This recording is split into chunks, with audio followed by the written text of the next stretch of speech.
That was a single-engine aircraft crashing in Minnesota. A surveillance camera captured the precise moment at 5:40 p.m. Saturday when the plane smashed into that vacant lot.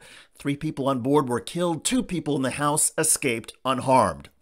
Unbelievable. It's like, I think it was like a fireball. You just don't expect planes to fall out of the sky, and it was very close to home for us. Many neighbors were outside just before the crash and watched as the plane went down. Sole focus for us out here in the yard was, holy crap, what are we looking at right now? And then the next thing I remember hearing was the impact and the big plume of smoke.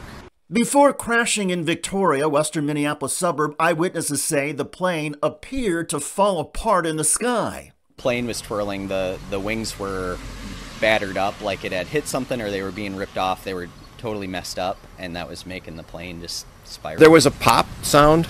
So there was something, it seemed to be mechanical. Debris was scattered across several blocks. So fast, unbelievably fast. It came right in, the sound. Quite a bang, so it kind of shook us up. Investigators with the National Transportation Safety Board are in Minnesota trying to piece together the crash. They say the pilot, who spoke with air traffic control a minute before the incident, made no distress call. Hello everybody, I'm David Shuster and thanks for joining us. This aircraft was just 10 miles from its destination in Eden Prairie, Minnesota, and had been cleared to land. Investigators say pieces of the 4-seater aircraft came off the plane just before it crashed. Portions of the left elevator and left horizontal stabilizer on the back end of the plane landed in a man's lawn. However, aviation experts point out the aircraft could have come apart because of the torque of the spin as the plane went down.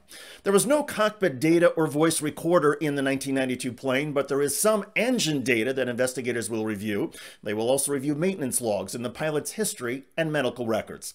The pilot has been identified as James Edney, a 72-year-old doctor at the University of Nebraska Medical Center in Omaha.